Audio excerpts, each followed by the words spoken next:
Okay guys, so in this video tutorial I just wanted to show you the free Amazon Seller app that allows you to kind of manage your Amazon Seller account without having a computer with you. If you've got your smartphone, there's actually a lot that you can do with your account even if you don't have a computer on you. So you would just come into the Google Play Store and do a search. I was already in here, so if you just do a search for Amazon Seller, then you'll see it comes up as the first item. I already have it installed, so otherwise in place of the open button here, it would say install. But I'm going to click open. Now you can see here on this page, I'm not sure why it keeps bringing that up, but anyways, you can see on this page it's showing you your product sales. It shows over here product sales for last 7 days. Now you can change that.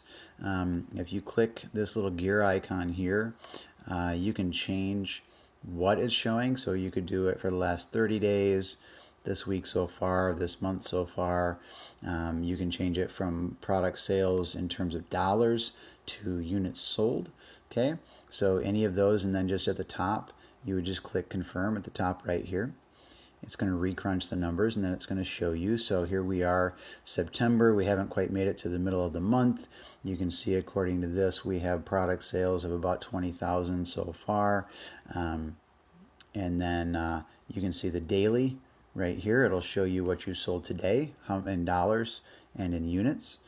And then if you scroll over here, you can see what your current balance is. And what that means is that's how much money, if Amazon paid you today, if they cut you a check today, that's how much they would pay you. And then of course next to that is when they are going to pay you, and my next payment comes on September 16th. You can see my customer feedback is 5 stars. You can see here that, you can see here it tells how you compare, how your current sales compare over last year. So during this period, in early September of last year, we are up 224%. So that is, of course, a significant increase over last year's sales. And so just showing you what's going on here. On this very front page, you can access a number of things right here from the bottom of the page. If you have a new product that you want to add to the Amazon system, you would just click on add to product and it would take you in here, and then you can either click on the camera icon here or you could enter a UPC in here.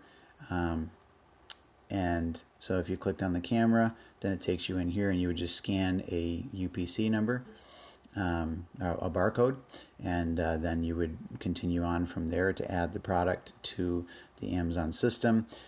You can check top sellers currently in various categories on the Amazon Marketplace, hot new releases, recommended products, things that Amazon thinks maybe you should or might want to consider selling. You can see your history, products that you have scanned, like if you were at the store and you were scanning products with the Amazon app. You can see here that last time I was at the store, in fact I was doing a video for this course, for the retail arbitrage course, you can see the items that I scanned, and you can go back and check any of those. You know, if you just click on one of them, it'll bring up the information about that product. Here it'll show you the lowest price that it's being sold for on Amazon. It will tell you what your fees would be, and then it also tells you over here approximately what your gross proceeds would be from the sale of that item. Now, of course, if I remember correctly, these gloves were selling for $7.50, and my gross proceeds are $23.72, so they were a pretty good seller. You can see down here that it says that my selling eligibility is good. I have a green check. I can sell in this category. Gives the features and details about the item. And at the top of the page, you know, it just gives a description. Now, generally, it would list the rank of the item, but it doesn't seem to be showing it on this page. Let's see if we can find one that does show. Yeah, so the Nicorette product, you can see on this initial page, it shows it here. whereas the Mizuno one, it doesn't show it. And that does happen periodically.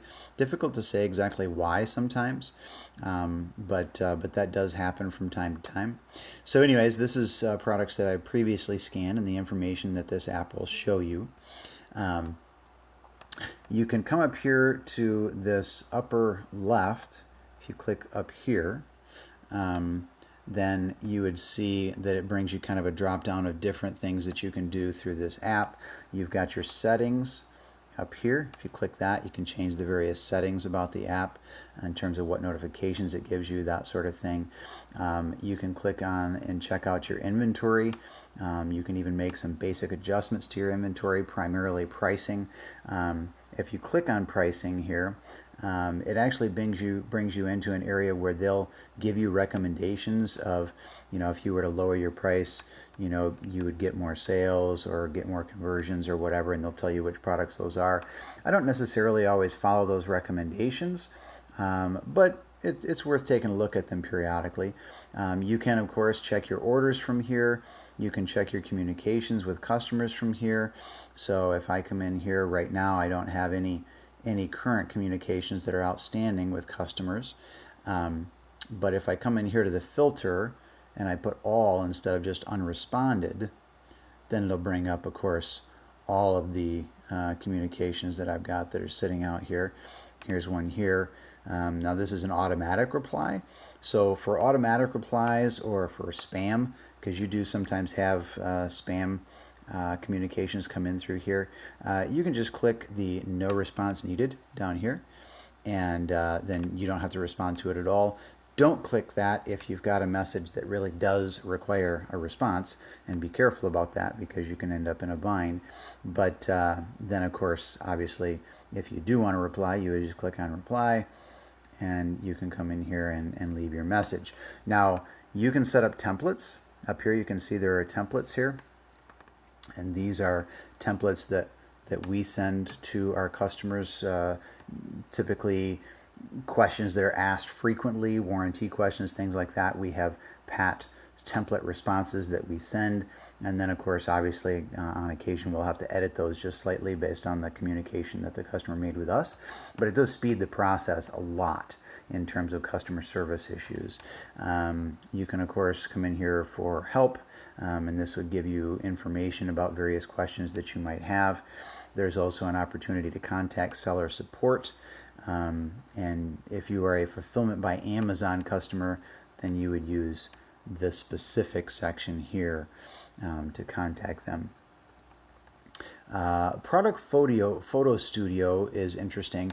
In another video, I had shown you an item that Amazon sells that basically is a mini portable photo booth for taking pictures of product items, smaller product items, which is really useful. This Product Photo Studio is basically designed to take the images that you have taken in that photo booth and then edit them to make sure that they are compliant and will meet Amazon standards for quality and whatnot. And so you can see here it says step 1, you're going to take a picture of the item from within the Portable Photo Studio, and you can buy that. It's an Amazon Basics product. You can purchase it, and I'll put a link maybe below this video too, in case that's something you're interested in. So you take your photo shot, then you come in here, you would take the photo on this phone, the one that you're running the app on. So you take the photo right from here, and then it just imports it right into the photo studio. So in other words, when you're don't know why that happened, but anyways, I don't have the photo studio box here, but so you would take a picture in here. So like, let's say there's our picture, okay? And then the photo studio would allow you to edit. So you can change the exposure, you can remove the background, you can crop the image, and then you can click the check mark in the upper right, and it will use that image for your new product on Amazon. And of course, from here, that's not going to be very helpful because I'm not using the photo studio right now. But so the app is really pretty useful. It's gotten much better over the years.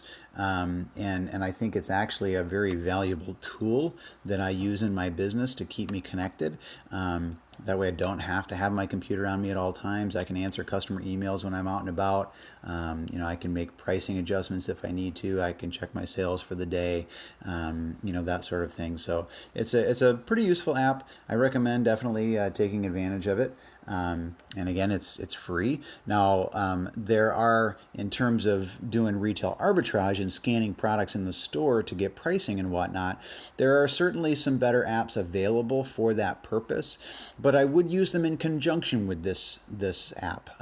Generally speaking, once you've found a product that you think is a real winner, then I would definitely scan it with the Amazon Seller app as well and make sure that there's no information that for some reason that other app isn't getting.